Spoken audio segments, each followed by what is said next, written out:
Today's guest is a legendary actor, bodybuilder, tastemaker, really, in the world of bodybuilding.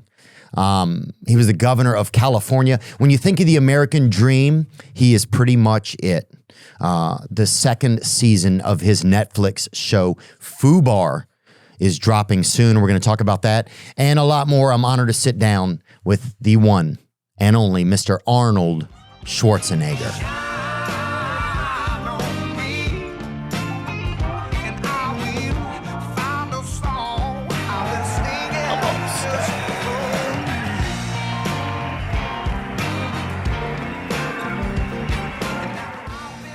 So where do you work out of?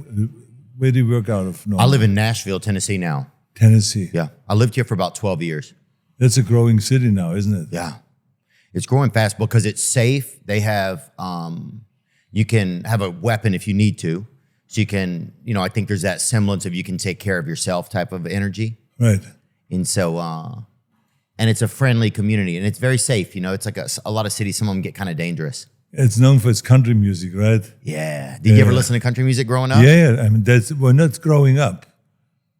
Growing up was kind of rock and roll. The 50s rock and roll. Did they have any, because you grew up in Austria, right? Or till what age? Austria, yeah. I was in Austria until I was 19. Oh. And so there was a program that was called Hit Parade. And the Hit Parade. A television show? No. We didn't have television. So we just had the radio at home. But I had then I was like 15 and I just bought my first transistor radio. Yeah. In a little plastic box, right? And I paid off like 50 shilling a month until it was paid off a year later. But then that I always took down to the lake where I grew up. Now we were sitting around the boys from a village and we were listening to this hit parade. It was from 7 to 8 at night on Wednesdays. And there was like Little Richard and Chuck Berry and all of those guys that were, big in the 50s and 60s. Exactly.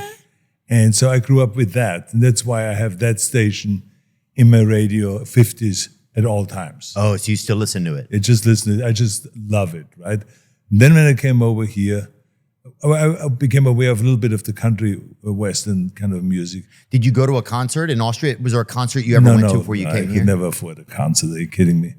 I had no money. But I mean, when I came over here, I then became aware of the country western songs, especially Johnny Cash. He had then a television show, a weekly television show. And it was great music. And so I fell in love with that. And then friends of mine here in America then took me to concerts. It was like a jazz concert or a country western concert and all of this stuff. And so then that's when I started really getting into it. But I mean, I loved the music. But then when you grow up in Austria, most of the stuff that you hear is really Austrian music. Mm-hmm. The umpadla, and all this kind of thing. Is it beautiful music? Beautiful music, but I mean, that's what you hear on public radio and public television also. That's what you see. And you see operas, and you hear concerts. My father himself was a musician. He played 6 instruments.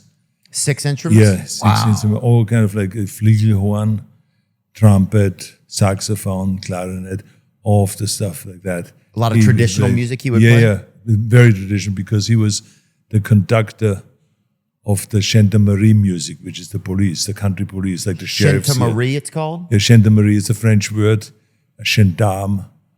And so he was a gendarme, he was a police officer. And so he played in that Gendarmerie music. Would he play at home or where would he play at? He practiced at home. While I was training, I remember I was doing my workouts and he would be standing, the window would be open up at our house and he would be kind of playing out the window. And there was a kid that was my age that lived 150 yards away from us. It was one of my best friends. And he also learned how to play the trumpet at the age of like 13 or 14. So he would play over there, and then my dad would play over here, and they were going back and forth like that. So it was really fun. Like a couple of birds almost. Yeah, but I never, for some reason or the other, my dad always wanted me to get into music. Not as professional, but Did you try it at all? Yeah, I tried it. It just didn't work. What instrument? Well, he tried with trumpet, obviously.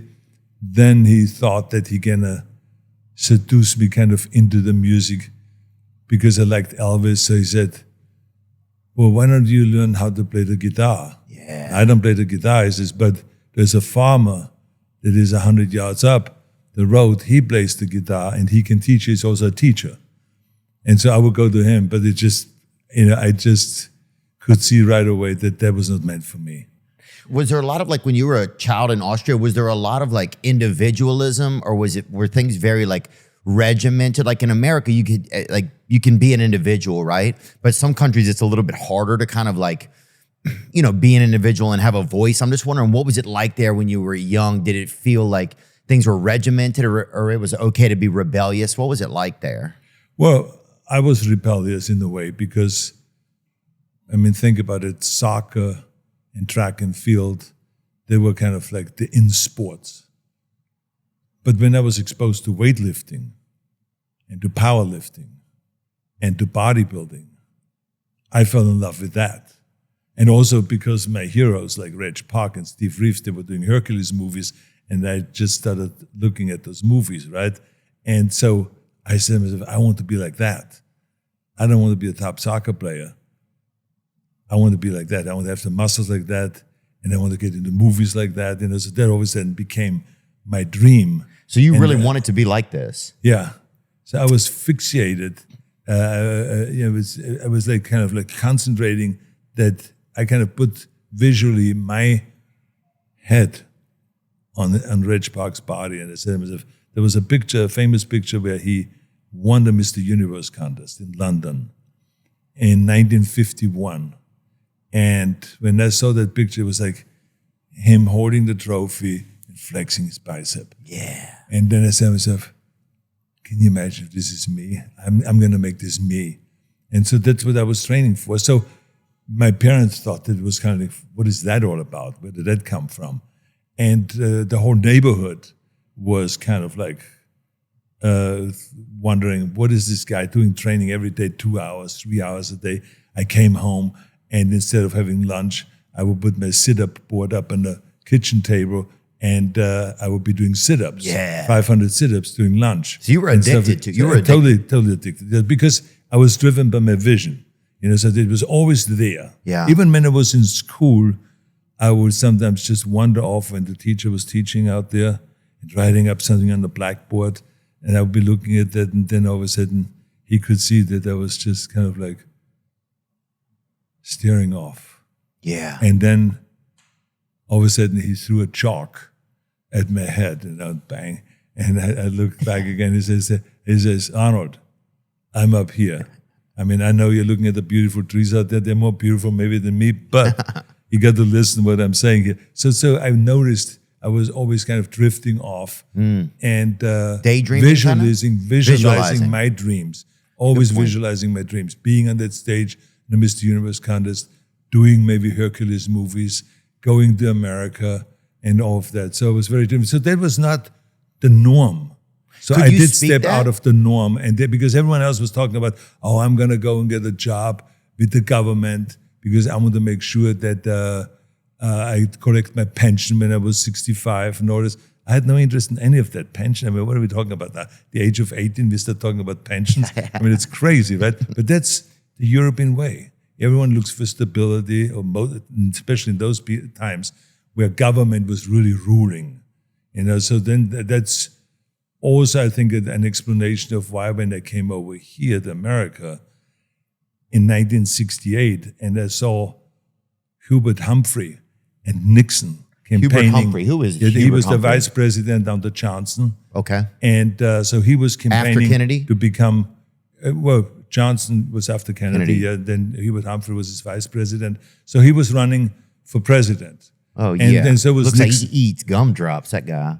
And so it was really interesting when I listened to the debates, and I didn't understand maybe 3/4 of it, but I had a friend that spoke German, and he translated for me. And when I heard of what Nixon said, it was so opposite of what I grew up with, which I didn't like, where government was kind of in charge of everything. In Austria? In Austria, yeah, exactly. And so it was in Germany and in all those countries over there in Europe. Socialism was the system that I grew up in. So when Nixon spoke, I felt like, wow, get government off your back. Get the government off your back. Great. Wow. And lowering the taxes, strong military, strong police force, strong this, strong that, and a strong economy. Let the people be free. Let them shop all around the world, and blah, blah, blah. And I said to myself, this is like unbelievable. And then when Humphrey spoke, it was like I was back in Austria.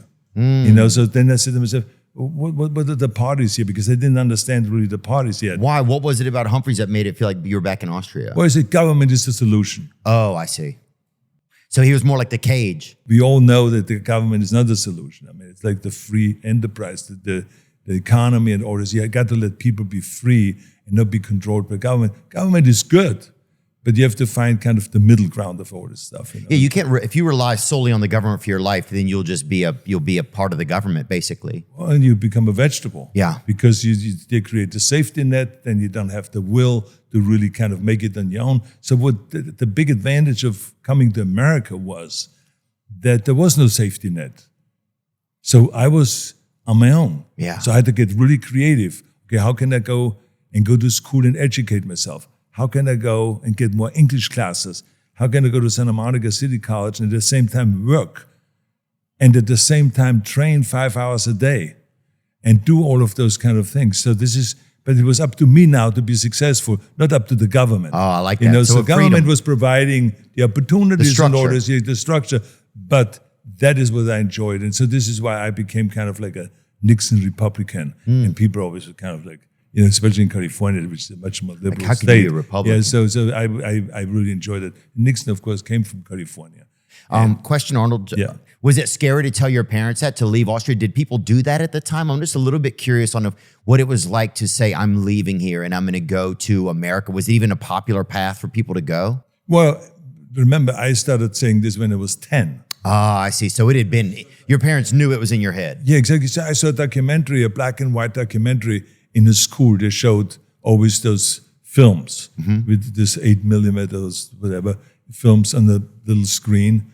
And like I said, television was not the common thing at that time in Austria, so we didn't grow up with that. And but they showed the film, and I saw a documentary about America. Yeah. Now I see the Empire State Building. I said, wait a minute. This building is like, 100 times taller than any of the buildings in Graz, where I grew up, right, in Austria. And then I saw the Golden Gate Bridge. Then I saw the Pacific Coast Highway. I saw all of this kind of, great things. I saw the 6-lane highways. I saw the big Cadillacs, with the big fins sticking out, And The so I said to ladies, myself, too. and then we had all these little kind of cars, and then Muscle Beach, and all of this stuff that did Hollywood. I said to myself, I got to go to America. I got to go to America. Austria is not the place. It was almost kind of like that my gene was over here. So it kind of, I gravitated towards America. Not that I hated Austria, but I just wanted to leave and go do something different. So my parents always saw me as being different. So it was not a surprise to them that I wanted to go as soon as I was through with high school and trade school, that I wanted to go into the military. So I went into the military because after you go and serve in the military, then you can get your passport and you can travel. So you had to go to the military to get your passport in Austria? That's right, yeah. Is it still that way? No, I don't think it's different now. Everything is different because everything has changed. Yeah. And you had a brother as well, right? Did he go to the military? He was in the military, and was he older than you or younger? He was a year older. Oh, cool. What's his name? He was a year Meinhardt. Meinhardt, yeah, exactly. So he was a year earlier, but he passed away, as you know. I didn't know it. Yeah, at very young, at the age of 24. Oh, I didn't know he that. passed away at, it was like a drunk That's driver. him right there? Yeah. No, this is Franz Dischinger. He was my training partner in Munich. So when I went first, so after the army, the Austrian army, I immediately left to go to Munich because I got an offer. Because now, at that meantime, I became the European champion in bodybuilding in the junior division. Okay, so you go to the military. So I became this. While I was in the military, I won this title, best built man of Europe, junior. God. I was 18 years old. Oh, so God. now I get this offer nice. in Munich at the biggest gym to go and become a trainer. So I said to myself, okay, I'm going to serve out my term here, get out of here a year later, and then I go to Munich and I become a trainer there. Now then I can train anytime, 24 hours a day, because I actually lived in the gym. So I could get up, literally, if I wake up at 3 a.m, and I can, let's say, I can fall back to sleep, I go out to the gym. How did you live in there? Like where? They just had a bed in the side or something? Exactly. It was a little room. There was from here to there where you would sit, and a bed, and just a little kind of a thing with a cabinet with drawers where I put my stuff in. That was it. And then I walked out of it. It used to be an office there for the gym, and I just moved in there because I had no money. And you were like, this is what I do all the time anyway. This is like... Yeah, so I was in heaven. Yeah. Are you kidding me? I mean, I went out there, turned on the lights, and I was posing with all the overhead lights. Notice I was posing in the mirror all the time. At night, I would wake up and I would go out there posing and stuff like that. Pose so in the I middle was of the like, night? very intense. Yeah. And very passionate about bodybuilding and perfecting my body and going to London to that very same contest that Reg Park won, the Mr. Universe. And that very same year when I went now to Munich, 1966, I became now Mr. Europe, literally 2 months later. And then Best Built Man of Europe. And then I went to the Mr. Universe contest with the age of 19. Oh. I was the youngest competitor, and I came second. And where was that held at? It was in London, the same stage as Reg Park So won. you still hadn't made it to the U.S. yet? No, not yet. No, And was yet. your brother also lifting weights? Was he a weightlifter? No, he was not interested in that. He was much more, I think, academic, I would say, because he read a lot and he studied a lot. He was really good in school. I was not that good in school. Yeah. I was just so. Did you guys get along pretty well? Is that him or no? That's him. Yeah, that's Meinhard. Oh, that's a cool. Yeah. And what is Meinhard? Yeah, Meinhard. Yeah. I just wonder what it would be like because I have a brother too. So I'm just thinking sometimes like it would be. I just think about my brother a lot. So I guess I was just curious what it was like, what your brother was like. Well, he was different than me, but we did hang out together. He did come to the gym every so often, and he worked out with me, but he was not into it. He wasn't passionate. He had a better body than I had, actually. Oh, really? Yeah, he had a really V-shaped body, had wide shoulders, a very, very small waist. God, they always give it to the person that doesn't want it. I know. Yeah, Well, we had a guy like that. But that's, I think, what is interesting about it is that you struggle much more in the beginning and to catch up, and then all of a sudden, you see your own potential. Yeah. Which is, you don't see it in the beginning. But then, I mean, I think it was like going to the gym was my first time where I got compliments. Because my parents were not into that. Was it was popular? the Austrian kind of upbringing, kind of everything, they correct everything. Yeah? The grades are no good. And the soccer, why didn't you kick the ball? You were like 10 yards away from the goal. You didn't kick it in. You tripped over the ball. I mean, come on out. It was always some kind of a always complaint. trying to correct you. Exactly, that's right. Yeah, it was always a complaint. And then if you made a mistake, you get smacked and stuff like that. So it was that kind of upbringing.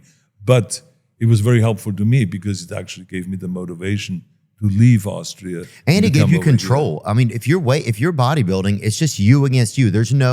You don't have to depend on anybody else. I mean, I guess you have to depend on the judges when you go to actually compete, but day to day, it is you against your own emotions and mentality and ability. Yes, but also at the same time, even though it is a sport that you are on your own, but in the end, you still rely on your training partners. I was very fortunate always that I had the mentality of being able to attract the best training partners. So I had guys that were as hungry as I was, because that's the important thing. If you have someone that is not as hungry, then it doesn't really mean anything. Right. But if you have someone that competes with you, that counts out the reps, then he wants to do an extra 2 reps more than you do, and you get up the weight and all this stuff. So I always had good training partners. So I'm a big believer in that we really can't do anything by ourselves, right? That's why I always say, don't call me a self-made man, because I'm a product of a lot of help. If it is in bodybuilding or just, think about Joe Weider. After winning 2 Mr. Universe titles in London, the amateur Mr. Universe, the following year, 1968, the professional Mr. Universe. So I was like the youngest Mr. Universe ever. And that was the year after you got second? That's right. Okay. Yeah, 1966. And you were 20 years old. 1967, I was 20 years old. Wow. And I wanted to become the youngest Mr. Universe. So now I'm then at stage, exactly where Reg Park was, and win the Mr. Universe. And not only that, but the Reg Park immediately sent me a fax and to London. He said, I want to invite you to South Africa to give posing exhibitions and do a strongman act down there. So I was invited by Reg Park, which eventually then by end of the year, I went down to South Africa. And you still hadn't gone to the U.S. yet? I haven't gone to the U.S.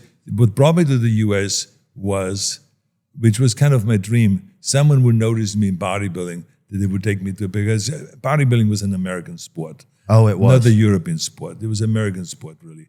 And so I all of a sudden get this invitation from Joe Weider, who was the publisher of the muscle magazines. He published like 4 big muscle magazines, Flex and Strength and Health, and we used to get some of them, I think, when I was a kid. And we didn't use fitness, all of this. And he had also an equipment company, the food supplement company. Because it's weights, right? I've seen the weights before. It's weights, it's food supplements, and his brother was the head of the organization, the Bodybuilding Federation. Got it. And this is when you came to the U.S.? Yeah, so he brought me over in 1968. Okay, before we get there, Arnold, and not to interrupt you or anything, but you did a show, you went to like one of the first interracial shows that was in South Africa? That was later on. Oh, that was later on. Okay. So that was 1975. Got it. Okay, so you're absolutely correct. So you get to the U.S. Very good research. Do you remember your first, thank you. Yeah. Do you remember your first day in America? Oh, yes. It was in Miami. I went to Miami and I was competing there in a competition. And then after that, I came out to California and I was picked up in California at the airport by a bodybuilding photographer by the name of Arizella and Dick Tyler, who wrote for the muscle magazines. They picked me up and took me to an apartment that Joe Weider rented for me. And it was fantastic. I mean, from then on, I got all the help in the world now, because that's when I really realized the generosity of the American people. Wow. I mean, they gave me, the bodybuilders, there was Thanksgiving came up after that, because I came over here in October, November was Thanksgiving. So there was like this whole thing about, giving me pillows and giving me blankets and giving me dishes and silverware. Where were you, homeless or something? But say again. Why were they giving you all that? Well, just to because make you feel welcome. When you move into an apartment, what do you get? I mean, it was a furnished apartment. And you were living in LA at that point? It was in the valley, over there in the valley. Yeah. And then all these bodybuilders came to me and they brought me all this stuff. It was like unbelievable. So I could not even believe how generous they were. And this were a lot of times people that didn't know me at all. But just because bodybuilding and joining a club, you become kind of part of that family. And so they were very, very sweet and kind. And I would never forget that. That's actually what made me then think about, well, when I ever make it, I will give that back. I will help other people myself, What's it like finding a gym that really fits you? Like, what's that like at that level of bodybuilding? Were there a couple gyms you tried out and you're like, this isn't it? Or did you already know where you wanted to be? I came over here, there was a gym called Vince's Gym that had all the champions training. Where was that located? It was over in the valley, on Ventura Boulevard in North Hollywood. And a very, very famous gym. This is where, Larry Scott, Mr. Olympia trained, and Don Howard, who was Mr. America, and Don Peterson, all those guys were training there. And then I ventured over here every so often for powerlifting. There was a gym called Gold's Gym. Not many bodybuilders trained there, some, but not many. Most of them were like shot putters and powerlifters and weightlifters and so on. And it was a much more rough gym. But somehow, because of the Austrian gym where I kind of started the first 3 years in this weightlifting club, it reminded me of that. So I started getting more and more attracted to that gym.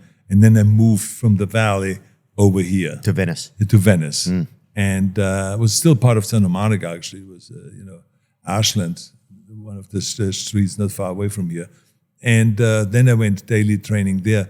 And then Gold's Gym, then other bodybuilders came from all over the country to train there too. Because you were there? Because I was there, and there was Joe Weider now started writing in his magazines about Arnold is training in Gold's Gym. And, if you want to go and train in a great place, this is the place to go. Was it hard for you to train? I mean, were people at that point just standing around watching you train? No, because there was a lot of, this place was filled with great bodybuilders. Oh, I see, yeah. Oh, yeah. So then others came out here from Florida and from Kentucky and from New York, and they all started joining Gold's Gym and started training there. So this was kind of like the place that had the best bodybuilders in the world training in Gold's. That's how Gold's Gym became famous.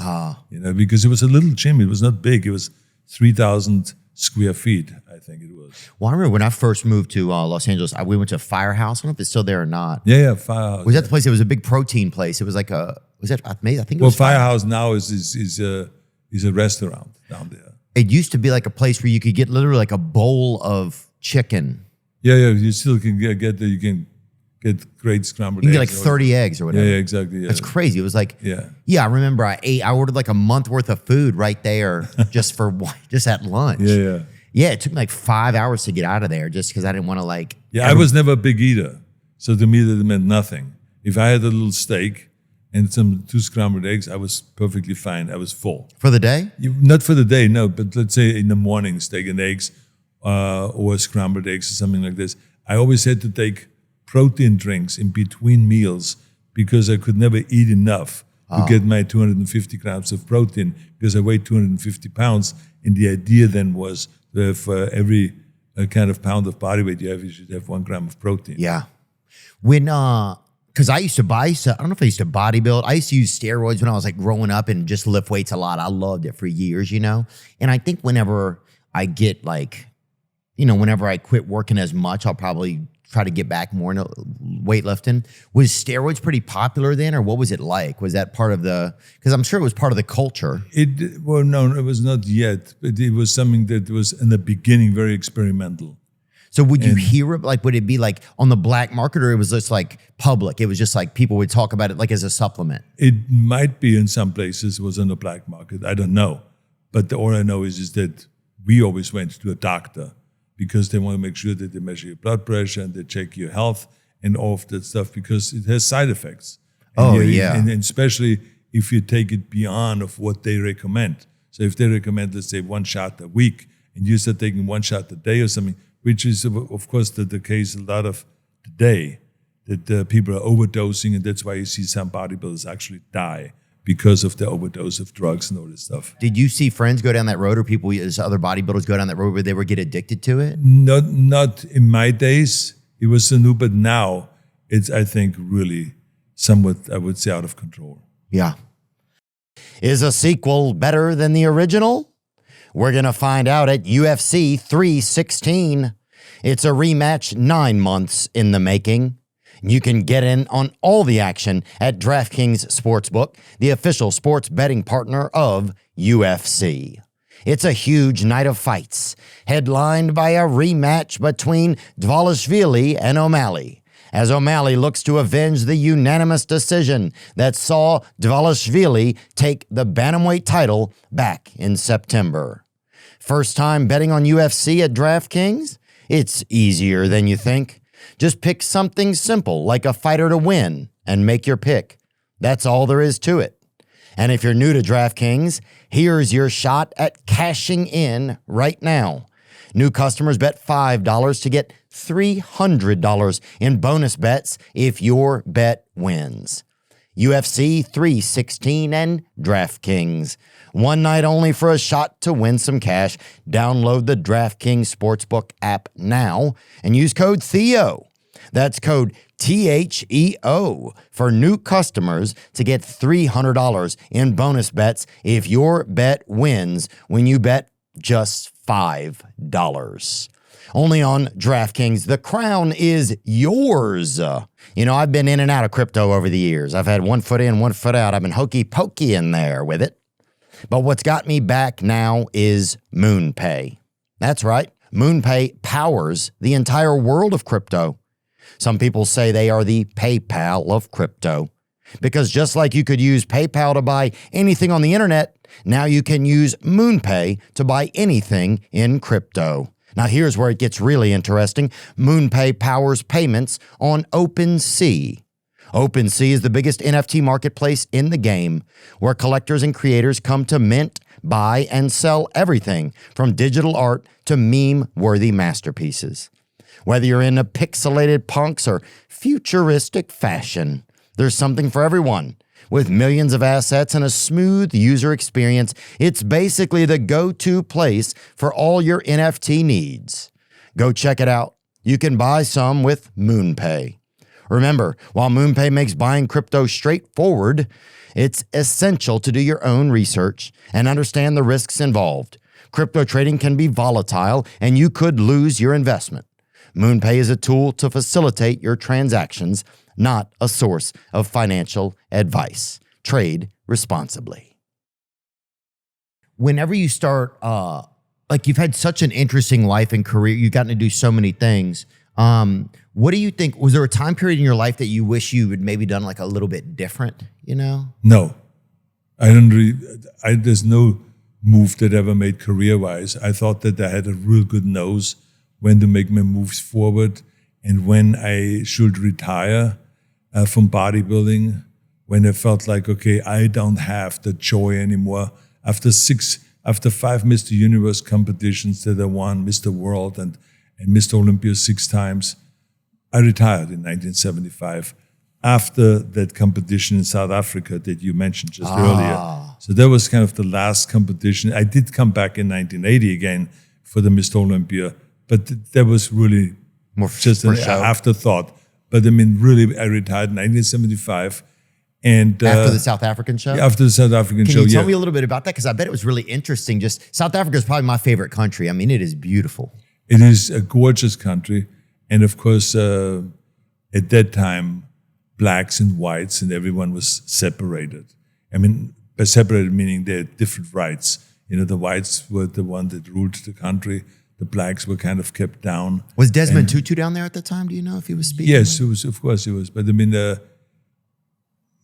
whites really were kind of in control. They were the kind of the leaders of it. Exactly. Right? Yeah, the Dutch and the British. It was always a fight between those two in the parliament and all that. And so then I got to meet and to know the Minister of Immigration, and he was also Minister of Sports and Minister of Labor and blah, blah, blah. So he was a very, very powerful guy in administration.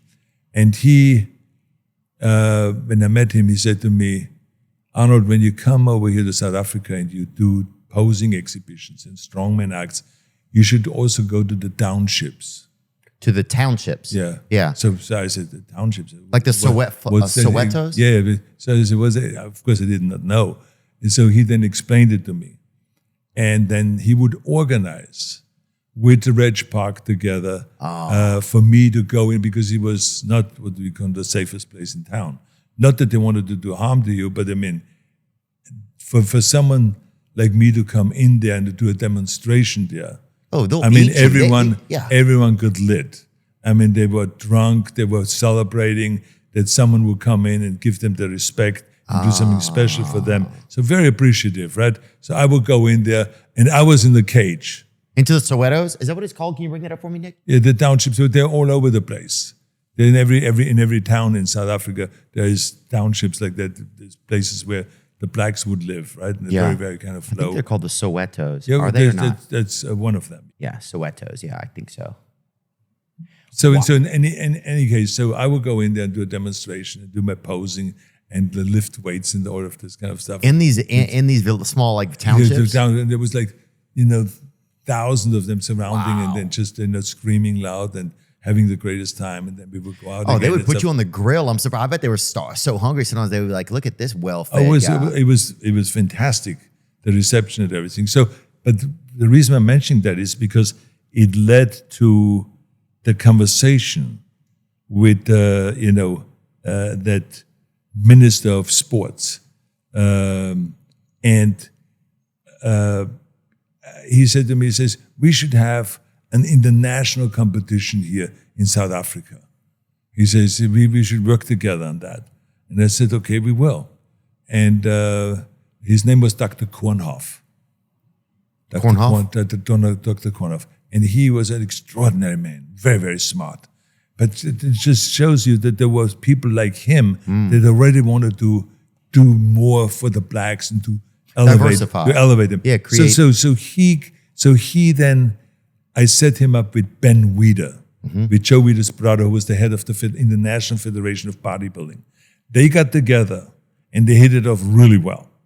And so Joe Weider and Ben Weider worked with him to bring the Mr. Olympia contest to South Africa, to Pretoria, to the capital of South Africa. Yeah. But the conditions were that they were able to have a mixed audience. Okay, so black and white audience. Have they done that ever? Well, never. Wow. So there was the first time. There was blacks, but there was not just black and white in South Africa.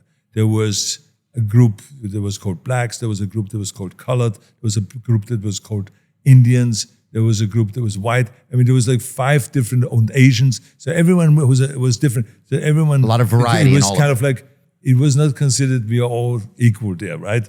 And so what Ben negotiated was that we have a mixed audience, that anyone, no matter what their nationality and what their kind of color is, or religious beliefs, or whatever, anyone should be able to come to this competition. Wow. And also, not only that, but to be a judge.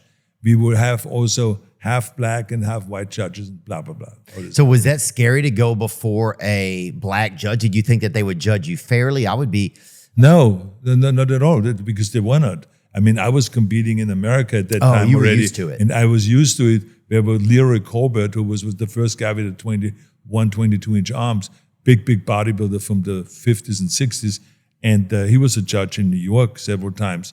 And he was a totally honest judge. There was other black judges. That's the great thing about bodybuilding.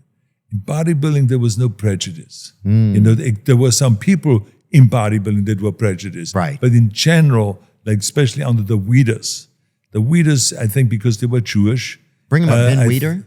I think it had something to do with the fact that they were that kind of open-minded about it. Oh, yeah. A lot of times they're the leaders. Joe Weider, exactly. They're like the leaders in promoting diversity and diversifying That's things, right. Yes, for so there was sure. no prejudice. Have been. There was no prejudice there at all. And as a matter of fact, there was a guy by the name of Bob Hoffman. He always made sure that when they had the AAU had their Mr. America competition, only whites could win. No black could win there. Oh, really? Yeah, so that was really embarrassing. So there were some barriers within the... There was guys like Sergio Oliva that would be competing in 1966 or 1965 in the Mr. America, and he would get beaten by white guys. And it was totally unfair. Or Harold Poole got beaten in 1963 by Vern Weaver, which I thought was unfair. So there was this. So what they did then was, because there was now 2 federations. There was the IFBB, there was the AAU in NAPA. So AAU? AAU, exactly, AAU. American Athletic Union. Yeah. And so they then went from that federation over to the IFBB, and there Sergio Oliva won immediately. Got it. He became Mr. America, he became Mr. World, then Mr. Universe, then Mr. Olympia, and he actually, in the first Mr. Olympia competition, Sergio Oliva beat me. Wow. 1969, fairly. I mean, there was no complaints there at all because he was extraordinary, right? And so then in 1970, I came back and I beat him in the Mr. World competition in Columbus, Ohio. And then 2 weeks later in the Mr. Olympia in New York. So we were big rivals. And I was, of course, a big admirer of his and a big idol. And he treated me really well. We went to Chicago and trained together at the Duncan YMCA and all that stuff. I wanted to learn from him. I love the YMCA, don't you? Oh, absolutely. It's great. I've always been a fan of the YMCA. Yeah. It's just kind of like they're always a little bit like it's never perfect there, but everything's kind of like a little bit old enough where I like the equipment. It's never too fancy. Yeah, but you can get the job done. Right. So to me, it's not about the luxury. It's just much more about the will to succeed. And when I see pictures online of bodybuilders that are training in the sand in Africa right now, blacks, that are having cement weights on a bar. God. And a cheap bench. And when they do their bench press, Yeah. and the other day I saw one of those kind of videos, and they get up from the bench. I'm looking at it and I said, this guy could win Mr. America. Wow. Or win Mr. California or something like that. He looks extraordinary. So it's really not the technology so much. It helps you, but I mean, on the end, it is really what you have to work on is the will to succeed. The will was the best. There's nothing better than just having like a little weight bench outside in your backyard or something, and you go out there or in your garage, and it's just. I did my deadlifts right in front of the house in Graz, in Thal, which now is a museum, at the house where I grew up in. Your home is a museum where you grew up? The home, exactly, yeah. Yeah, I'm going to go over there in 2 weeks. So we have our pump club is meeting there with the European bodybuilders, members from the pump club, and then there's some Americans that are also coming over there.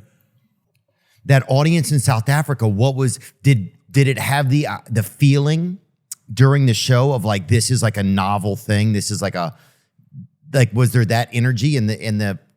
There was so much energy in that auditorium. And it was not a big auditorium. It maybe held, I would say, 1,500 people, I would guess. Mm-hmm. And the energy was fantastic. The joy of being together was fantastic. And I really think that had a tremendous impact also on the future of South Africa.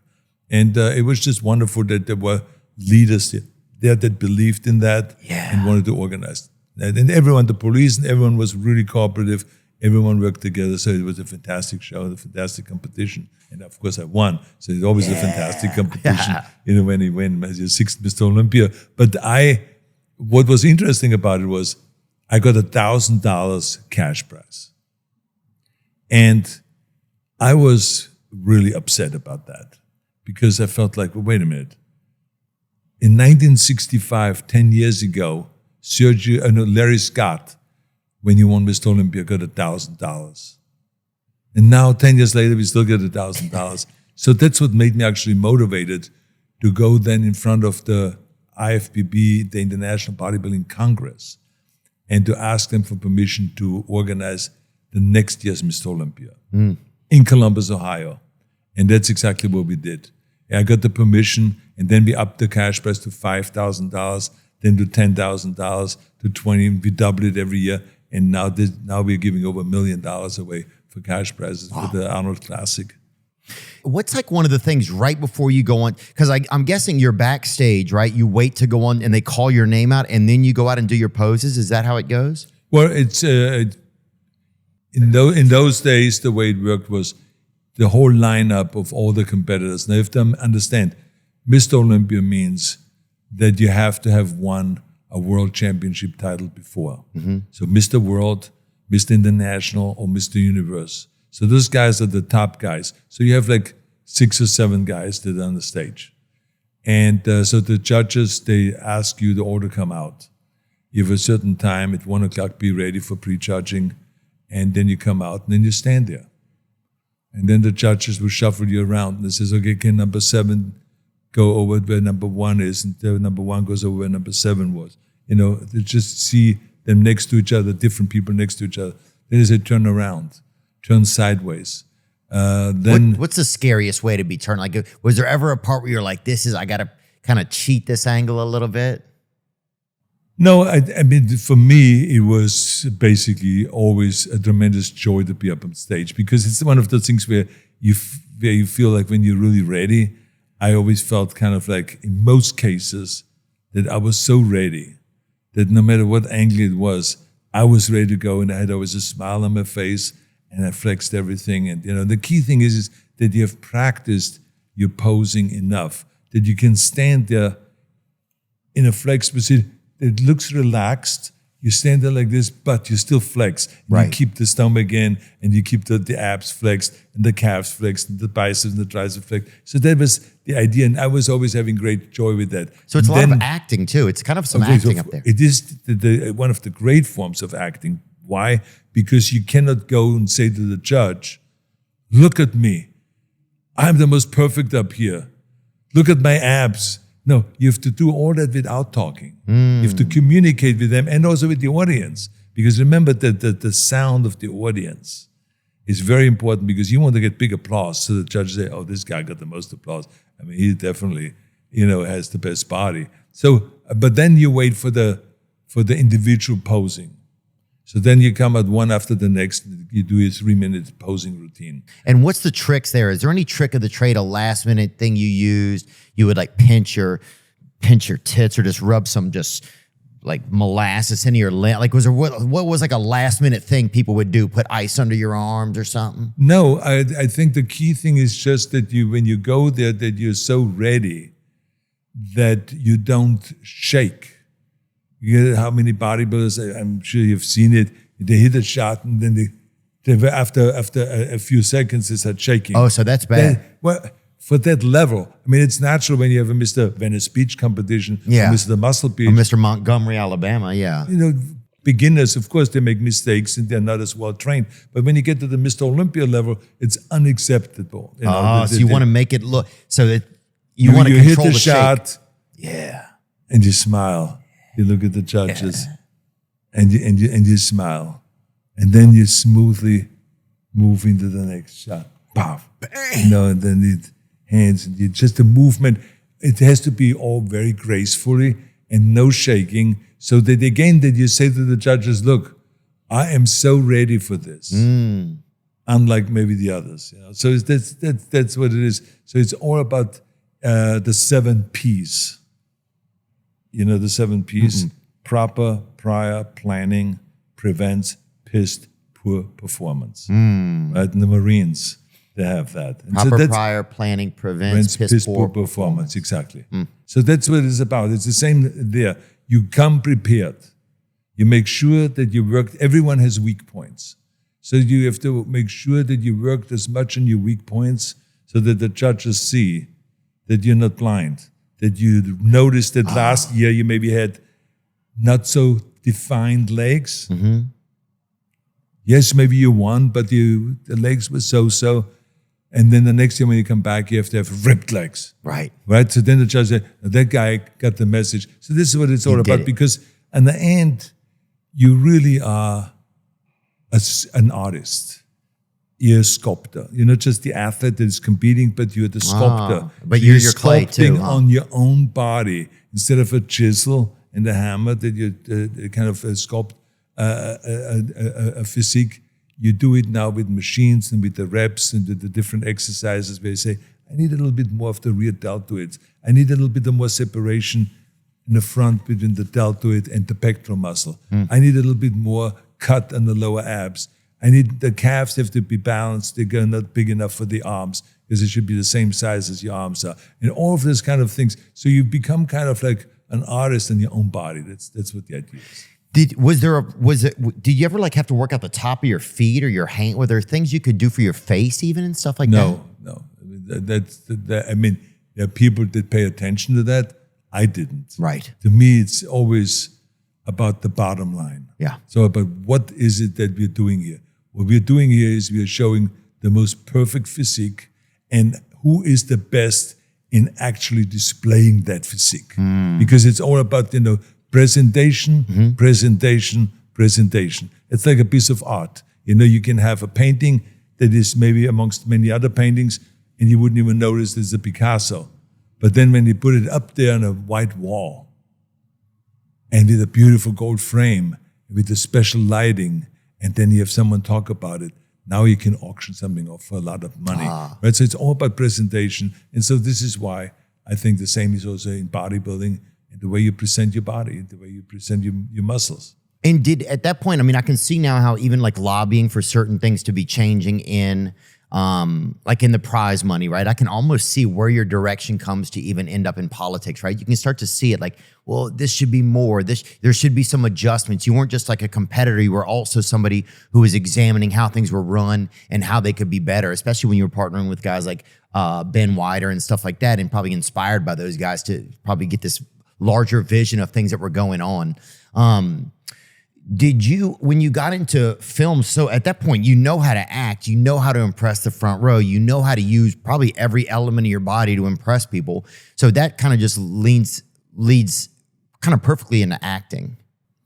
Yeah, but remember that what is key and all of this stuff is also personality. Mm-hmm. And I don't know if you can train a personality or not. I mean, I don't know what you think about that. But I mean, I think some people just don't have the greatest personality. Oh, yeah. Some people and are then boring some people pieces of have shit. a great personality. Yeah. You know, and so I think that I developed over the years, not that someone taught me that, but I developed a personality because my joy for whatever I did came through. So when people talked to me about bodybuilding in those days, I was not shy of the press. Other bodybuilders for decades didn't talk to the press. So when I came over here, people thought that when they saw my body, they thought it was a football player or was a wrestler or something like that. But the last thing they guessed was a bodybuilder. So they didn't know about bodybuilding. So in 1974, I was the first bodybuilder to hire a publicist. And so we went and did talk shows, the Johnny Carson show, Merv Griffin show, Mike Douglas show, and all of those shows. And were there football teams that tried to get you to come and play for them? Did you ever get an offer? No, because I mean, I think I made it very clear in my interviews that my vision is to be the greatest bodybuilder of all times and to go then into acting. So even when people came to me, because I was always very good in business, I studied business, I got my degree in business while I was over here and doing the training for bodybuilding. At SMC? Say again? Did you go to SMC? I went to Santa Monica City College, to UCLA, and to got my degree in business, and it was like in business administration. And I was just naturally always gifted for making deals and being creative. Got it. You know, and I always understood how it works. Right. And so in bodybuilding, for instance, it's one thing to say, okay, I'm going to up the cash price to $20,000. Let's say from like within a 3-year period, we give away $20,000 in the beginning. But then you have to say, okay, where do we get this money from? Sponsors. Right. So now I have to go out and hustle the sponsors. And so now, of course, we have the biggest bodybuilding and fitness convention in Columbus, Ohio, in the world. We have 200,000 people coming through there in 3 days. We have every company displaying their products there, their machines, their food supplements, clothing. At the Arnold, it's called? The Arnold Classic. Arnold Classic. Yeah, it's always the first week in March. And it's 3 days, the whole thing. So, and now, like I said, now we're raising enough money where we can give away over $1 million. As a matter of fact, this coming year, we're going to go in up to $1.5 million.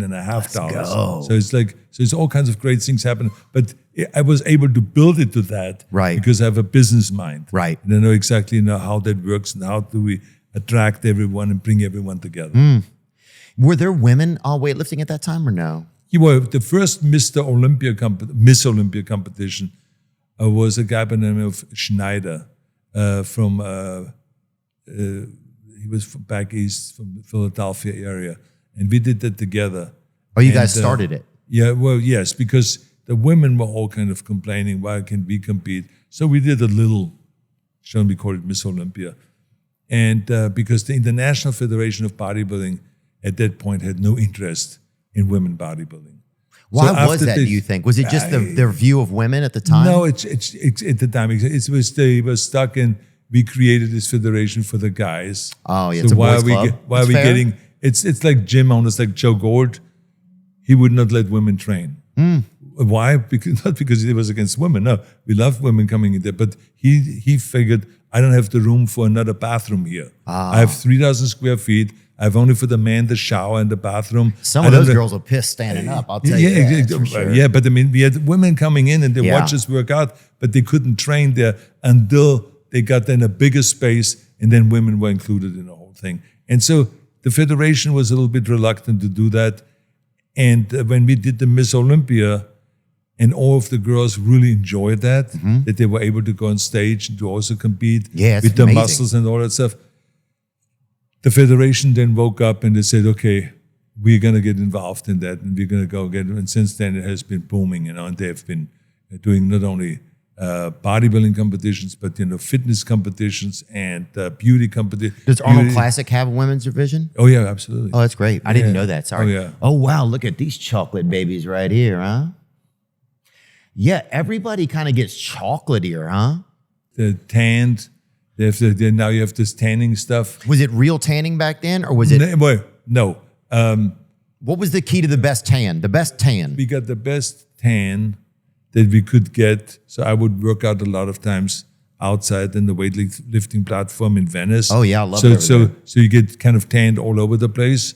Doing chin-ups and doing bench presses and incline and dips and all this stuff. Then we would jump in the ocean again, come back and work out some more and all this. But on the end, we then added to that tan in a Minute by Helena Rubinstein. Ooh. So I don't even know if this exists anymore. Bring it up, 10 in a minute, huh? But 60-second sous vide, they call it. That was, in those days, it was the big trick. So you put it on with a sponge. You just poured it out on a little plate. Mm-hmm. You put it on with a sponge, and you had a buddy of yours that did your back and stuff again, the back of the thighs and all of that stuff. So this is what he did. That's why a lot of guys, the day they spray it on, right. They have actual experts come to the bodybuilding show, and backstage there's people that manufacture this tanning stuff, and they would then help bodybuilders and just spray it on and all of that. So it's much more professional today. But at the time, so they would put that tan in a can, basically. Yeah, they would put it in a bottle. It was in a bottle. And when you'd have a friend do your back, would anybody ever sabotage somebody and not do their back really good? No, but I mean, there were some people that were really stupid and then did not know how to put it on. It would show kind of like streaks of the because they didn't have the right a little sponge. mulatto around the wrist, huh? So we put on just a light kind of layer. It was all about just a little subtle thing because it's not going to make you win. It just makes the photos look a little bit better when you have a little bit of color. And what was it called if somebody went too dark? Would you just call them a little chocolate bunny or something? Like, what would you do if somebody... It was up to the individual. As a matter of fact, they tell you that you can see in our Arnold Classic, a lot of times when the guys turn around, you sometimes don't even know who is black and who is not. Oh yeah, I know. Because they're so dark now. The tanning has gotten so sophisticated and Look so at this brown. guy. I mean, so he's a perfect example. When he turns around, you would think it's a black guy standing there. For sure. And a nutmeg fella, that is just a little molasses, baby. That's so remarkable. In business, they say you can have better, cheaper, or faster, but you only get to pick two.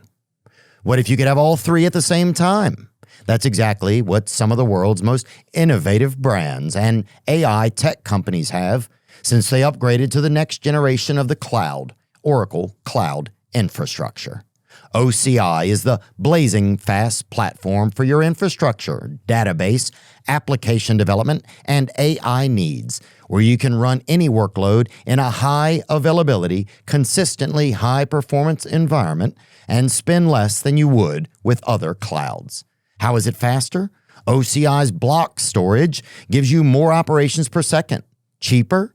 OCI costs up to 50% less for compute, 70% less for storage, and 80% less for networking. Better? In test after test, OCI customers report lower latency and higher bandwidth versus other clouds. This is the cloud built for AI and all your biggest workloads. Right now, with zero commitment, try OCI for free. Head to oracle.com/THEO. That's oracle.com/Theo. Okay, Dad. Showtime. No! I'm very protective of my team. Witness protection was our only choice, but all of us living under one roof can get awkward. Nope. No! Oh my God. Bad Donnie! Bad Donnie! Hello, Luke. Greta. Underneath the foreign stars in a foreign place where Greta Nelson, East German spy, disappeared in 1989. your eyes are wide and the band plays. Everybody wants you. Cool, Dad. Your terrorist friend is amazing. Yeah. Who the hell is that? Theodore Chips. Former MI6 agent. He works for me. Together, we'll destroy the world. You're gorgeous. Love changes hands. Are you serious? Crash and the dream don't die, but I do. Dance with me. You spying on us. Roll with me. Us spying on you. Don't tell me the world is in trouble. Well, Emma's pregnant. That got your tongue? To dance with me. I hope not. I may need it in the future. Sex. She means sex. Bye. World War III is about to jump off. Get out of there! Ready? No! No!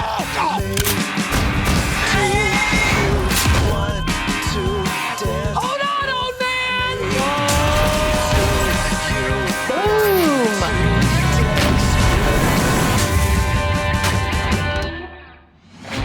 I told you. I'm back.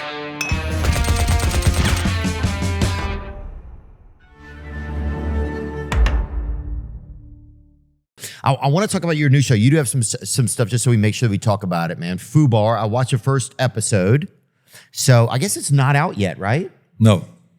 And it's season 2.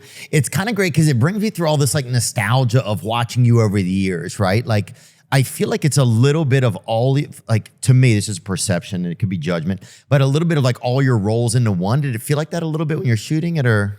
Well, the idea of the show is, of course, when you act out, then you find those moments where you can play all of the different roles. But the idea of the show is just to do like what we did with True Lies, what Jim Cameron did with True Lies, right? So it was like, how do we go and do a show where you pack it with action and also with comedy, with humor, and also with kind of soap opera, where it's relationships, interesting relationships, and so on. And so I think that the writers did a really good job because just like in True Lies, I'm the #1 spy in this show.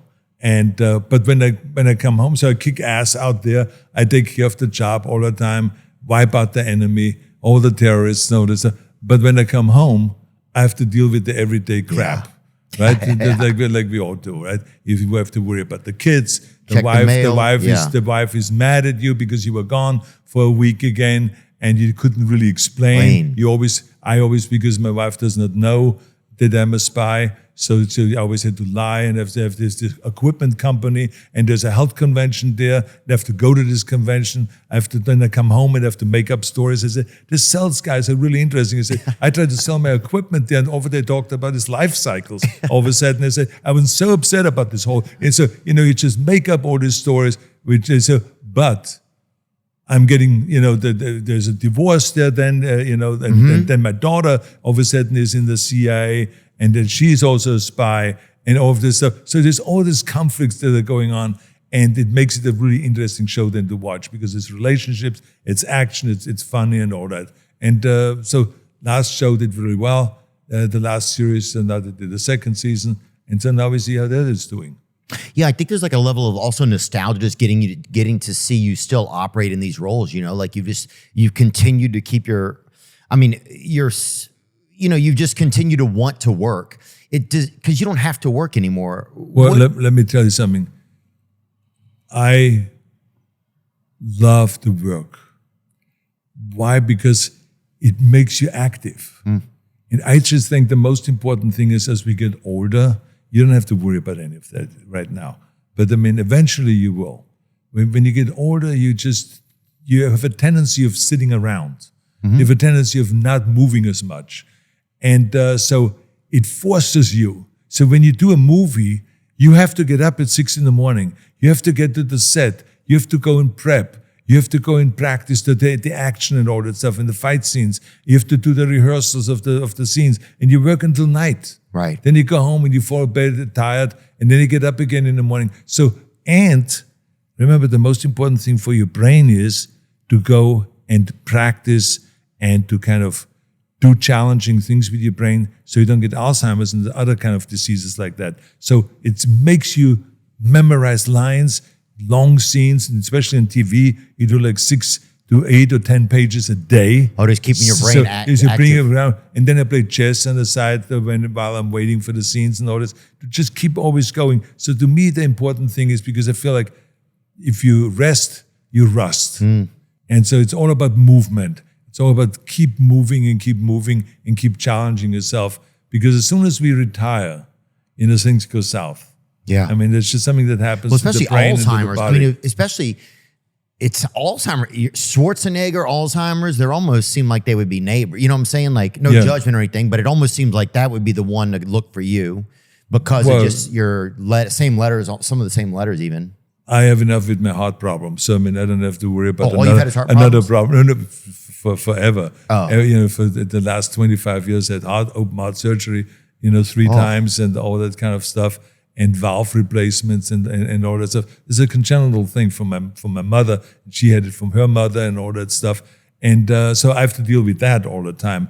But everything is good because I train every day and I exercise and I watch what I eat, which is I watch the food and then I eat it. Did you ever have a stroke and you just you're like, I've kind of had that before. I can get through the rest of the day? No, none of that.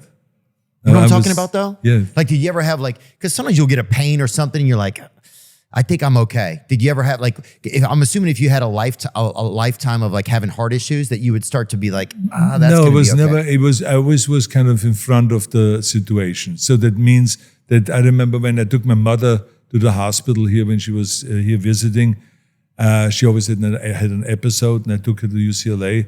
That's when we found out that she had a valve problem, and the doctor then said to me, he says, "Make sure that you also check yourself." He says, because this is something that's a genetic thing. So it's almost like a gift that she got to be here and you got to go through that with her. Yeah, exactly. So I, from that point on, always went with the doctor. And the doctor said to me, he says, well, you have, at one point he said, you have a problem with your valve, with your aortic valve. And you don't have to do anything now. He says, but as soon as we see it going down, we want to catch it before it goes down because otherwise it affects the aorta itself and blah, blah, blah, and all of that. So the bottom line is I stayed on top of it and always, so when I got my surgery, open heart surgery, I went in there because I made an appointment. So there was no episode, there was no stroke, there was no heart attack or anything. Never had any of those kind of things. So I always was ahead of the game. Was it scary when they put you under? Were you kind of scared? Did you make sure it was the best guy doing it, Arnold? Because you got to have the best guy. Of course, it's important. Did you look him in the eyes and take him off the side and say, hey, let's make sure we do it good? No, I don't have to do that now. I think I would do that for sure. I knew this guy's history. Dr. Stans was his name. They did the first two surgeries, and he was like the top of the top. So there was no two ways about it. When you've had such a you've had a very blessed and interesting life, right? It's been and you've had it, so at what point you're probably I think it's fair to say you're probably in the second half of your life. At what point do you does kind of goals turn into legacy, if in your mind at all, if it does? And I don't mean that to be an uncomfortable question. I'm just does your brain start to adjust where these are my goals and then okay, this is a legacy that I want to leave? Does that make any sense or no? Well, I think it is always important to think about, the idea of that we should leave the world a better place than we inherited it. And so my whole life was always about, okay, how can I make this a better world of the knowledge that I have? So, for instance, in fitness, in bodybuilding, I went around the world to promote the idea of weightlifting and weight training and resistance training. Oh, yeah. And made it then popular, right? Because we had to figure out a way of penetrating through the general public that thought that bodybuilding is just, flexing your muscles on stage.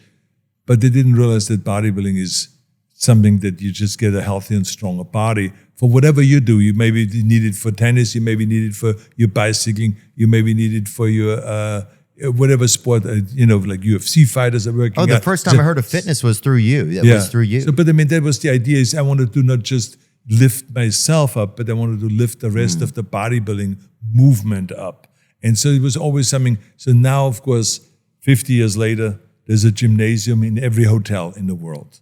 There is a gymnasium or weight room in every kind of a military installation or base. There's those guys we saw there doing those curls with the cement. Exactly. So people are lifting weights everywhere. Every high school, every college, every sports team, everyone has weight rooms. Yeah. So this is where we are now. So this is why I felt really proud of that we were able, with the help of Jane Fonda and other kind of characters that were, helping women with the fitness movement.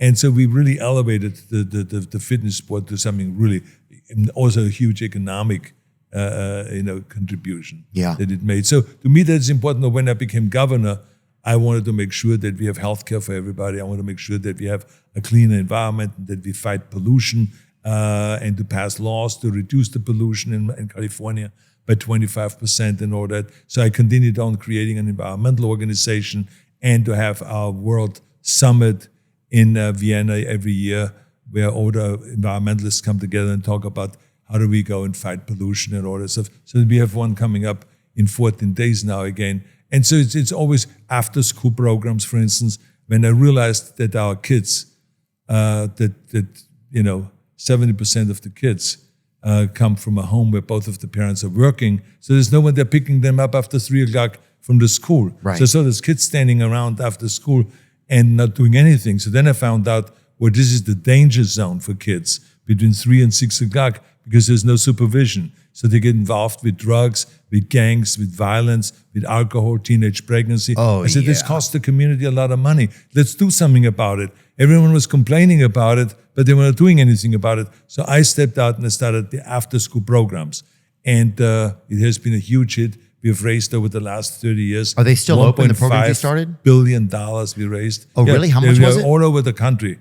We have been to millions and millions of kids. We have helped with after-school programs with great success rates and all of this stuff. So to me, it's all about how can I make this a better world. So I see what you're saying. So you feel like a lot of your legacy's kind of been lived along the way. Exactly. It's not like I want this should be my legacy. I don't think that way, but I think about I want to improve the world, especially now.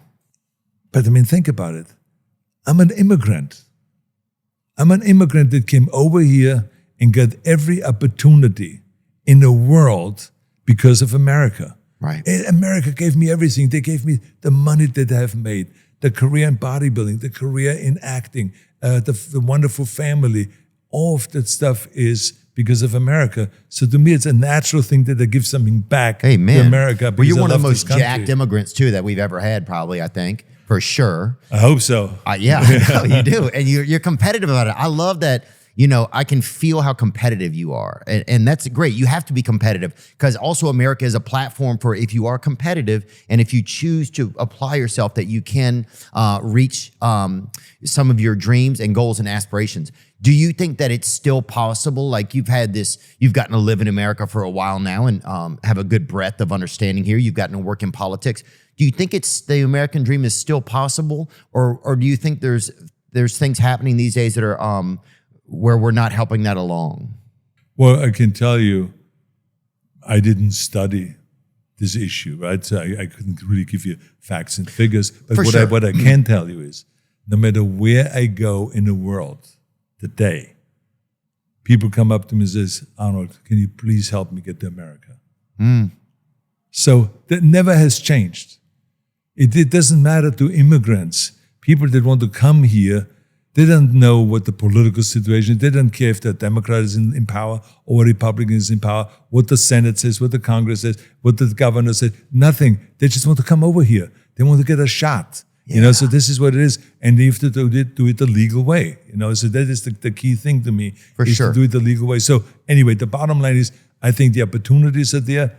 When I go down to Gold's Gym, I see this guy from Africa that was competing in my bodybuilding shows in the Arnold Classic and was in one of the top 3 in all that.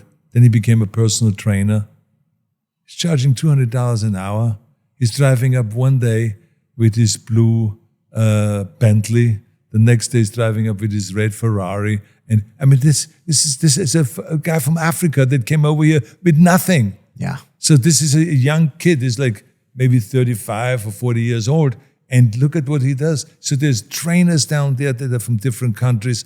There's people, if you're willing to work, that's why I always say to people, I say, work your ass off. Don't ever come, this is my big advice to immigrants.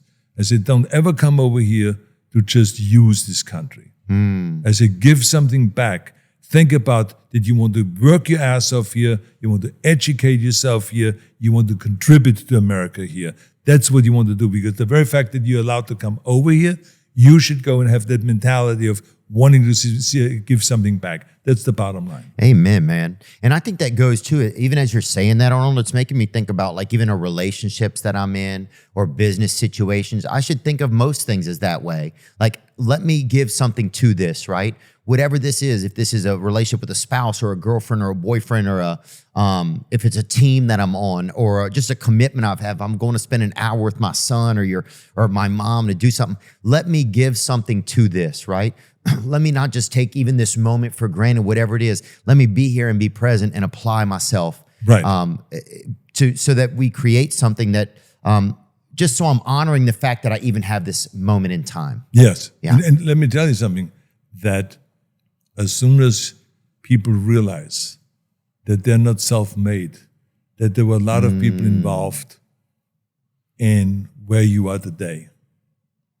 A lot of people. You couldn't operate without your engineer. You couldn't operate without the deal that you got to do this and blah, blah, blah, and all this kind of stuff.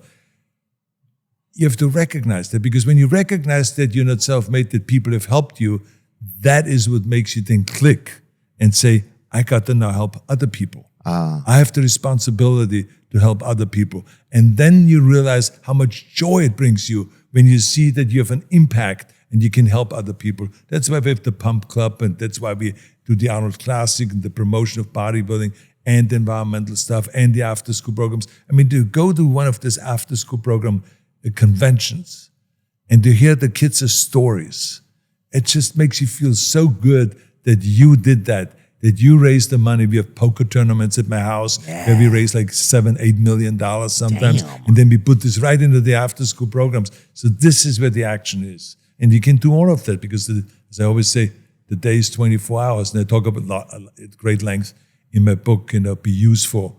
I talk about all of those kind of principles of giving back and having a vision and don't listen to the naysayers and all those kind of things.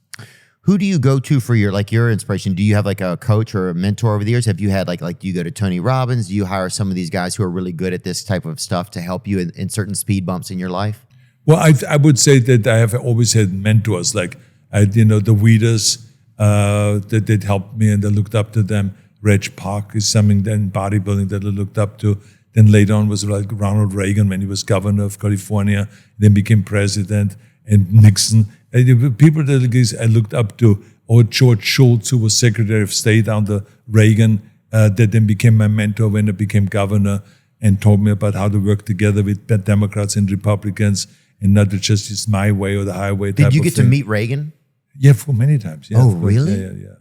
Wow, what was he like? I was at the White House. I was invited to state dinners there and everything like that. They have good food over there? Say again? Good food over there, huh? Oh, yeah, they know how to cook. Hell yeah. Yeah, exactly, yeah. God, and then also Nixon. I mean, I was down at the Nixon Library, I remember in early 90s. And that's when Nixon, just without telling me, called me up on stage and wanted me to give a speech. So I told him how I became a Nixon fan and, when I came over here to this country and all that stuff. He loved it. He said to me, he says, you should become governor of California. And so it was really great. So he was one of the guys that always pushed about. That's awesome. That's Bob Hope right there. Yeah, exactly. Yeah. I just got back. I just did a show in Qatar. Oh, you did? It was pretty cool, yeah. I happened to just be over there. Trump was over there speaking too at the same day, but we just did a show for the troops. Oh, yeah, exactly. But this is a great thing that you do. It was awesome. I tell you, there's nothing that they appreciate more than to go there and to schmooze with them, take photographs with them, or tell them some jokes. Yeah, I remember I did it with Jay Leno. It was hit or miss. There we are right there. Oh, man, look at that. That's what Look at that team. A couple Ku Klux Sandsmen. That's the joke I made. Yeah. Pretty good joke. Funny. I think it's good. Yeah. When you look do you do that often? Do you do shows for? I did it for a long time, and then I've taken a break for recently. Troops. Yeah.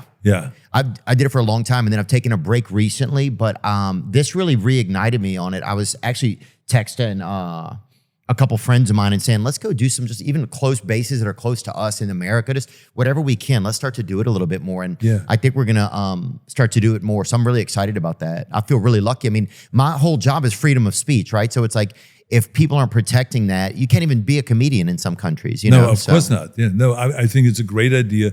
And of course, I remember that when I was in my height in my bodybuilding days, I was invited to go on an aircraft carrier in Norfolk, Virginia, and to go and train with the sailors. And to show them how to exercise and all that stuff. And it was fantastic. A great event. That. Was up there. And I said, so ever since then, I really found it really enjoyable to go, if it's down here near San Diego, to Pendleton, or any of those military bases, or if I go to Seoul, South Korea, or to Japan, or anywhere I go, Middle East. I was in Kuwait and visiting the military it's base, fun over there. working out with them at like 3-4 in the morning. Dude, when I work out with them, they don't give a shit. I'll tell you that, dude. Well, I tell you that there's some really serious lifters there. Yeah, but they do not. Yeah. They do not want to see me do anything. I usually stand on the side and just drink. I'll have a little bit of a protein shake, but what about like, was it hard with your whole life? Was it tough to be like, was it ever tough to be a good husband or be a good dad? Like if so much of your job takes like your work side of you, because I noticed for me, like I'm not married yet. I would like to find a wife, but it's hard for me to even find time, you know? Like, is it like, were there moments where, because your life gets so big, right? And you've had a big life. I mean, there's like you, Arnold, and then the other guy, Hey Arnold, he's a fucking drawing, I think, right? So you're like, the name is yours, really. Right. Like, does it ever get hard to be a parent or something? Because of how big you're... Let me tell you something. Everything that you want to do that is really good and you want to go all out, it's difficult. It's challenging. But I was very fortunate because I married a woman that understood that I have to work. And she didn't complain about it. You know, so we got together and I understood that right away because of the family she came from, the Kennedy family, right? So Maria Shriver was like, she understood that all of her... Bobby Kennedy's related to Bobby exactly, Kennedy? Yeah. So if it is, you know, John F. Kennedy, if it was Bobby Kennedy Sr., you know, when he ran for president, I mean, her father ran for president and for vice president and all of this. So she was used to that everyone has to go out and work. The energy that they of it left all. the house in the morning and they came back late at night. Or like, for instance, he then later on, you know, was traveling around the world for Special Olympics and her mother was also a workaholic. And so she understood that. And so when I was going on location, when we had kids, she would go and she would stop her job in New York, the NBC job that she was hosting, the morning news, and she would stay home. She would stay home and she would stay with the kids. And so this is why we have 4 terrific kids that we created together. And Patrick, of course, we're very proud of him. Oh, yeah. I love his new show. The show. So cool. He did a great job. He did a fantastic job. And, you know, and Catherine is fantastic and writes books and all this stuff. And who are your other 2 children? Just so we... Christina and Christopher. And Christopher. And Christopher is also in show business. He's, you know, working for a production company. He reads more scripts than I ever read in my whole life. But I mean, so it's really great to see all the kids. And then I have one son outside the marriage, which is Joseph. And Joseph is also doing terrific in real estate. And so it's that it's a key thing is to really concentrate on being a participative father when you have kids. Because you got to go, they want to see you ski when you go up and say, let's go skiing. They don't want you to just send them up in the mountains in the cold weather where they freeze their butt off. They want to see you sitting on a chairlift, go up with the skis and ski with them. So that's what I did. Up. So they of course, they hated it when they were kids. They said, oh, Daddy, let's go in. I want to get a hot chocolate. They said, there is no hot chocolate. There's skiing. I said, this is a ski mountain, not a hot chocolate mountain. So what's the matter with you kids? You know, and then they were crying on the chair. And then we were going up there on the chairlift and we were skiing down for 3-4 hours. And then we had the hot chocolate and we had the lunch and all that stuff. And now, when they go up to Sun Valley and they go skiing, they stop me and they said, Dad, I just want you to know how much I appreciate that you made us ski. Because now I ski fantastic. I can go down on any run. And they think of you when they do it. That's what I always tell my friends. I say, don't just go and take pictures of them skiing. No, you put the skis on, you put your ski boots on, and you go and do it. And it's the same with playing soccer. I was playing soccer with my son, and always, you got to go and participate in all of this stuff. And so this is what I believed in. I went to all the games with my wife. Oh, damn. My so God, this is, brother. Well, Andy Leibovitz can make anyone look good. I guess. Yeah. My gosh. Yeah. No, but you know what? I just gather from so many of your things is just the application of self, right? Yeah. And that you have to go get it. You have to go do this, right? Yeah. Do you know Bobby pretty good? Bobby Kennedy's a friend of mine. Yeah. Yeah. Bobby, I mean, let me tell you something about Bobby. I mean, he's a great guy. Oh, he's one of my favorite. He's one of my favorite guys. Think about, I know him from recovery. We go to recovery meetings together. But think about this for a second. I'm running for governor in 2003. And then all of a sudden I get a phone call from Bobby, who I knew very well. And Bobby and Joe Kennedy, his brother, his older brother, and they were always really kind of nice to me and kind and inclusive and stuff like that. Well, fuck, you're the damn Terminator. They got to be at least No, cordial. but I mean, some people are kind of like, oh, who is this new guy coming into the family type of thing. Oh, I see. Especially their family because it's a prestigious thing. That's right, yeah. So, but they were really nice. So Bobby calls me and he says, Arnold, you're Republican. Republicans are not known for their environmental record. He says, I'm an environmentalist. He says, yes, you know, I'm the head of the river keepers and all that stuff. And I have a guy that you should have on your team that can educate you really about the environment. I said, well, thank you, Bobby. That's really nice. I said, who is it? Terry Tamminen. He says, let me send him over to your office. He sent over Terry Tamminen. We hit it off right away really well.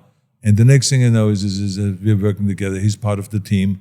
And then when I became governor, and I think that contributed to me becoming governor because I sold this whole idea that I want to be environmentally friendly. I want to reduce greenhouse gases. I want to get the renewable energy up in California and all of this stuff. So the next thing is I become governor. He becomes now, Terry Tamminen becomes the head of the EPA and all of this. But this all happened. In my knowledge about the environment, and all this happened because of Bobby Kennedy. So that's the kind of a guy he is. I mean, he's like, didn't say, oh, you're a Republican, I'm going to campaign against you. No, he was 100% on board. He wanted to wish me good luck, and he did wish me good luck, and he wanted me to win, not because I'm a Republican. He just felt like, oh, I like Arnold, I want to help the him. good guy to win, no matter what side he's on. Exactly. So that's the kind of a guy Bobby is, you know. So I think the world of him. Yeah, he's cool. We had him on the podcast when everybody was thinking he was kind of crazy during the pandemic and stuff, and he was concerned about just people's health and well-being with vaccines and stuff. We had him on. And but yeah, I've always known him to be just a neat guy. You know, he's my friend. Yeah, I'm excited for him. I'm curious to see what it's like once you get into office. How can you still keep your beliefs or not? Or do things get heavily compromised, do you feel like? Yeah, it is compromised. You have to. You have to compromise. Because the whole world doesn't think exactly like you. Remember what Eisenhower said. Eisenhower said that politics is like the road. The left and the right is the gutter. And the center is drivable.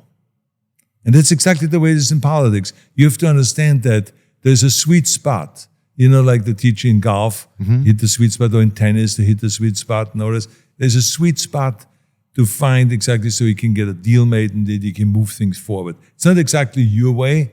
I mean, I remember with the infrastructure, I wanted to build $100 billion worth of infrastructure, but they only agreed on end to around $60 billion. So I didn't get my way. With the financial situation, I wanted to wipe out the deficit, and I was not able to do that with all these Democrats around it. They love to spend money. So I was stuck with it. But the fact of the matter is we could improve the situation, and I was able to work together with the Democrats on environmental issues and infrastructure issues and so many other healthcare issues and so many other issues, education and all of this stuff. And we did really fine and had a great time up there being governor of the state of California. But it's about compromise. I mean, you've said before that you can't do everything. You can't do it all by yourself, no, right? It's not a dictatorship, you know. So you have two parties.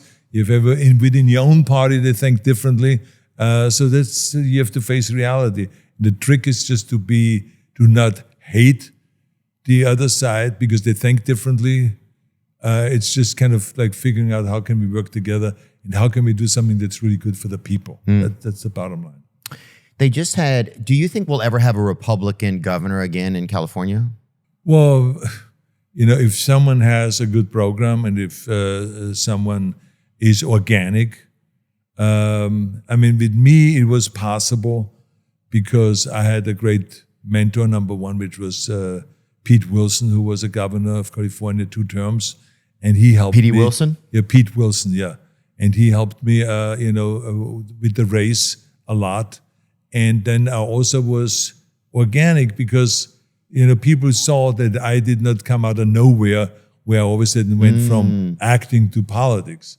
I mean, I was working with Special Olympics for decades, going around the world to help Special Olympics and to get recognition for them and to be able to get jobs and to have, be able to live anywhere they want and to get into sports, Special Olympics, sports programs, and all this powerlifting and all this. So I was always fighting for equality, including in South Africa with Nelson Mandela. We were there together fighting for Special Olympics. So the people in California saw all of that. Right. And also me starting the after-school programs and having an initiative that I went to the people a year before in 2002, and the people voted 57% in favor of that initiative to help after-school programs. So I was already in there, and I was working with President Bush, being the chairman of the President's Council on Physical Fitness and Sports. So I was already giving back and giving back and giving back. So when I said, now, I'm not interested anymore in just doing another movie, I'm more interested in getting the state of California back on its feet, because we had blackouts with huge deficits. The illegals were getting driver's license. There was all kinds of crazy stuff that was going on here. And I said to myself, the Indian gaming, they didn't pay taxes and they did all the gaming and made it billions of dollars. And their workers' compensation costs were high and people were moving out with their businesses in California. I say, I will bring California back. No matter how many people were campaigning for Gray Davis, who was governor then. Clinton came out and campaigned for him. Gore came out. John Kerry came out. Al Sharpton. All of those guys came out to campaign for him. I said to Bush, no, don't come out. I don't need that. It's between me and the voters. Yeah. And so I convinced the California people, and that's how I became governor. That's why I got a huge majority of votes. But it was organic. So many of the guys come from real estate, and they say, well, I want to be governor. I have the money now. And I want to. People don't buy in on that stuff. Right, you can't just buy it. I don't think you can just buy it. You had Bloomberg tried to do it a few years ago. It didn't work. Yeah, you have to be real, and you have to be able to have a vision. Remember, again, it goes back to the book, be useful. Rule number one is you have to have a clear vision. You can't just say, I want to be governor. What is your vision? If someone sits down and says, what is your vision of your California? Right. Remember that Teddy Kennedy, the problem he had when they asked him, Roger Mudd asked him when he announced to run for president, and Roger Mudd asked him, he says, why do you want to be president? Teddy couldn't answer it. You know what I'm saying? So he was like, well, my mother, Rose, she always taught us to give something back. So it didn't work. People didn't buy in, even though he was a great public servant and did a great job. You don't have a vision. Senator, but he couldn't sell it. So you have to come out of the gate and really be very forceful and know and let the people know, I know what I want to do, and I'm going to fight for you. Not fight for me. I don't want to be a political hack. I don't want to be just another Republican that wins the thing. No, I want to fight for you. So that was the whole theme of the campaign. They have they just had where they found $20-something billion that was it was supposed to be earmarked for homeless help in California that went missing, right? How does money go missing once you're in these places, do you think? Is it just people, what does it say? Newsom confronted at a press conference about $24 billion spent on tackling homelessness. How does stuff like that, and it didn't have to be this specifically, but once you're in office and you see these huge amounts of money, how does stuff like that just go by the wayside where it gets, lost or missing, hypothetically, do you think? Well, first of all, let me just say, none of those politicians I would want to run my company. Yeah. None of those companies, none of those politicians, I would like to hand over my checkbook, my bank account, and say, you manage it now. Yeah. Right? So that's where it starts. So they're not that smart when it comes to solving problems. And so I can totally understand how $24 billion is missing, because it's wasted. They cannot even show it. They cannot even have any accountability. Yeah. But this has been going on for 20 years now. I know. We're not talking about just for the last few years. This has been going on and on. Everyone has been complaining about the homeless, but they don't really tell you that this was created by the politicians, the homelessness. Did Reagan create it, though? No. It was created by having people go and say, we don't want no growth in California. So when you have when I came over here, it was 19, 20 million people in California. Well, we had 6-lane highways. So now when you go to 40 million people, you would know mathematically now you need 12-lane highways, meaning 6 lanes, and then on top of it, you build another freeway, right? So that you don't have traffic congestion. But that's not what they did. Right. Then when you have to, when you go from 20 to 40 million people, then you need twice as many houses. Yeah. You need twice as many apartment buildings. You need twice as much of everything. Schools and everything. And they didn't. They didn't take care of them because the environmentalists thought that if we say no growth, then no one will come. But in the meantime, no one gives a shit about that. They come anyway. And then they somehow then live 3 people in one apartment or 5 people in one apartment, or sometimes with workers that sometimes live 10 people in one apartment. Yeah, they'll really be it's laying on crazy. each other's backs. So then what happens turns. now is when you have a limited Breathing. amount of housing, now the prices rise. So now when the prices go up, the value of the apartment building goes up. So the unit that used to cost $600 now costs $3,000 a month. Yeah. But the salaries, the wages didn't go up accordingly. Yep. So now you have people that are economically homeless. They cannot afford paying for their rent anymore. So this is created by the politicians. And now remember what Einstein said, the people that created the problem cannot solve it. So they are doing the same thing over, which is another thing Einstein said. If you try to do the same thing over and over again and expect different results, that's the definition of insanity. And it feels like that's what we're living. So this these is what days. we are dealing with here. So we have, the city here is not able to manage with this whole thing. On a state level, we are not able to manage this whole thing. So it's like I had to go. We had the homeless veterans camping out in front of the Veterans Administration up there in Westwood. Oh, yeah, right over there, 405 in Santa Monica. Right in front of for in Wilshire? years. Yeah. They're camping out there and no one is helping them. So I went and I started making a deal and I said, can we not put inside some houses? Little houses. And they said, yes. And I donated the money. And we started building houses. And since then, there's now hundreds of houses inside the Veterans Administration, and the homeless are gone. Yeah, because they wanted to help the Veterans Administration, but it took a while, and the city kept saying, oh, it is too difficult to do, and this is really challenging to do. I said, watch that. Within 2 months, we had those houses there, and we created homes for 25 people so they could move in, just to show to the city it can be done. Amen. Don't give me this, it can't be done. Anything can be done if there's a will to it with the whole thing. Amen. I have 2 quick questions for you just about people. Thank you so much for your time today, Arnold. Thanks for the inspiration. I feel like this has been an inspirational conversation for me. You never know what certain conversations are going to be like. Thanks for your contributions to entertainment and to it's evident that you are the American dream, and you make me feel like it is still possible, which I don't know if I even felt like that when I started this conversation. Did you ever get to meet Michael Landon before? No. You didn't? Oh, I love him. He was one of my favorites. And did you ever get to meet Michael Jackson before? Yeah. What was he like? Do you have any good, a cool story about him? Really nice man. He was very nice. He came to my trailer several times when I was filming over there in Universal lot, the studio. And then we had also dinner several times. I remember one time with Katzenberg. And maybe it was even Katzenberg that organized it. I cannot remember anymore. But he was a wonderful, wonderful guy. Would he tell stories and stuff like regular people? Because they always make him seem so quiet. No, he's quiet. And it could be because he wanted to protect his voice. He was odd. Yeah. No two ways about that. But he was very, very nice and very interesting and fascinated about different things. And he was, many times I also felt like you're talking to a child. Oh, I could see that for sure. He would shift into this thing where things that children are really into, kind of like rides in Disney or something like that he would talk about that really interested him. And so it was kind of an interesting thing, but you can see the way he grew up.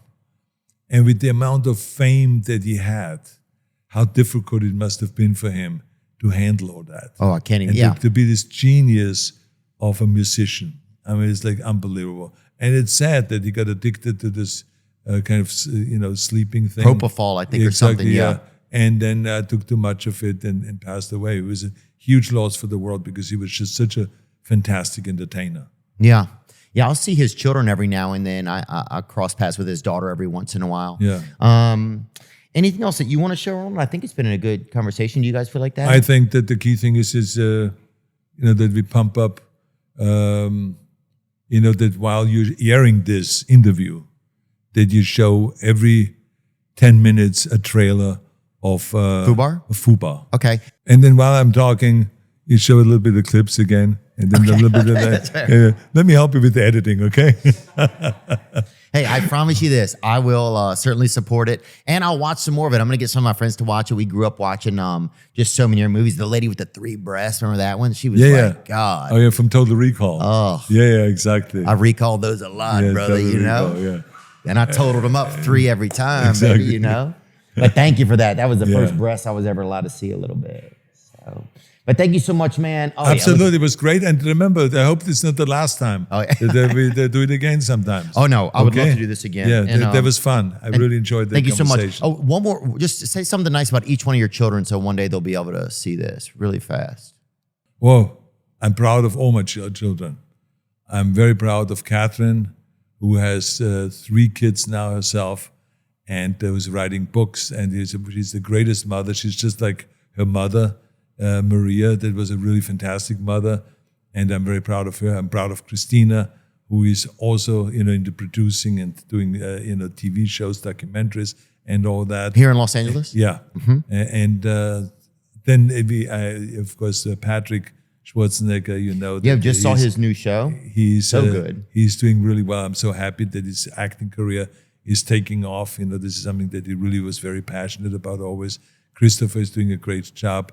I mean, he just lost 150 pounds. No way. Yeah, so he used to weigh 350. He's now down like to 210 or something like that. Oh, he must be feeling so much healthier, huh?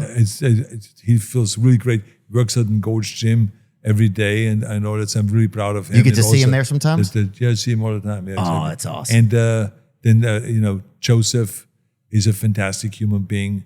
He's into real estate, he's into acting, and he's going into training. He works out all the time. So I'm really proud of all of them. Yeah. Well, and none of them is into drugs. None of them is the alcohol and any of these things. So it's really fantastic to see them. And I have also a nephew here. I mean, that is a really fantastic. Patrick Knapp is his Patrick name. Knapp is his Patrick name? Knapp, exactly. That's Catherine's one of Catherine's kids? He's my entertainment lawyer. I mean, so I brought him over from Austria because my brother passed away. Mm-hmm. So this is Patrick. Right? This is your brother's son? Yes, my brother's son. No way. So he was 3 years old when my brother passed away. Oh. And then, so he went to school over there and everything. Then I brought him over to also go to Santa Monica College, go to UCLA, go to Hastings Law School. That's your path, Santa Monica to UCLA. That's right, yeah. Does he remind you of your brother? Oh, yeah. He reminds me a lot of my brother, yeah.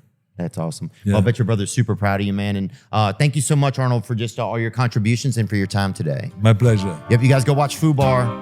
Now I'm just floating on the breeze, and I feel I'm falling like these leaves. I must be cornerstone.